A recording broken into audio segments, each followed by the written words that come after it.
ಬನ್ನಿ ಮಾಡೋಣ ಮಾವಿನಕಾಯಿ ಪುಳಿಯೋಗರೆ. ಇದಕ್ಕೆ ಬೇಕಾಗಿರೋದು ಒಂದು ಕ್ಯುಕ್ಯುಂಬರು, ಹಾಗೆ 2 ಕಪ್ಪಷ್ಟು ಅವಲಕ್ಕಿ ತೊಳೆದಿಟ್ಟದ್ದು, 1 ಕಪ್ಪು ಕಾಯಿ, ಶುಂಠಿ ಮತ್ತು ಹಸಿಮೆಣಸು, ಕರ್ಬೇವಿನ ಸೊಪ್ಪು, ಹಾಗೆ ಒಂದು ಸ್ವಲ್ಪ ಕ್ಯಾಶ್ಯೂ ನಟ್ಸು.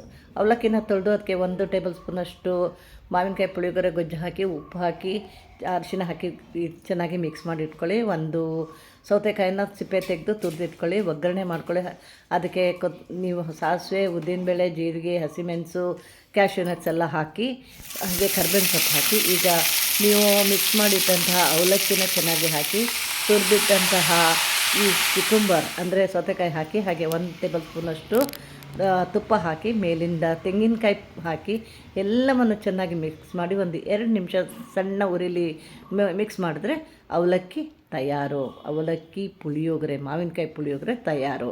ನೀವು ಇದನ್ನು ಬ್ರೇಕ್ಫಾಸ್ಟಿಗೆ ಮಾಡ್ಕೊಳ್ಬೋದು. ಈಗ ನಾವು ರಸಾಯನ ಮಾಡೋಣ. ಮಾವಿನ ಹಣ್ಣು, ಬಾಳೆಹಣ್ಣು ಹಾಕಿ, ಮಾವಿನ ಹಣ್ಣನ್ನು ಗಿಮ್ಚಿಟ್ಕೊಳ್ಳಿ. ಹಾಗೆ ಅದಕ್ಕೆ ಬಾಳೆಹಣ್ಣನ್ನು ಸ್ಲೈಸ್ ಮಾಡಿ ಹಾಕಿ, 1 ಕಪ್ಪಷ್ಟು ಹಾಲು ಹಾಕಿ ಎಲ್ಲವನ್ನು ಚೆಂದ ಮಾಡಿ ಮಿಕ್ಸ್ ಮಾಡಿಬಿಡಿ. ಕೈಯಲ್ಲಿ ಮಿಕ್ಸ್ ಮಾಡಿದರೆ ಒಳ್ಳೆಯದು, ತುಂಬ ಚೆನ್ನಾಗಿರುತ್ತೆ. ಮಿಕ್ಸಿ ಬೇಡ. ನೋಡಿ, ಇದು ತಯಾರಿದೆ. ಈಗ ನಿಮ್ಮ ಮಾವಿನಕಾಯಿ, ಸೌತೆಕಾಯಿ, ಅವಲಕ್ಕಿನ ಒಟ್ಟಿಗೆ ರಸಾಯನನ ನೀವು ತಿಂತಾಯಿದ್ರೆ ಅಂತ ಚೆಂದ ಮಾಡಿ ನೋಡಿ. ಲೈಕ್ ಮಾಡಿ, ಕಮೆಂಟ್ ಮಾಡಿ, ಶೇರ್ ಮಾಡಿ, ಸಬ್ಸ್ಕ್ರೈಬ್ ಮಾಡಿ. ಧನ್ಯವಾದ.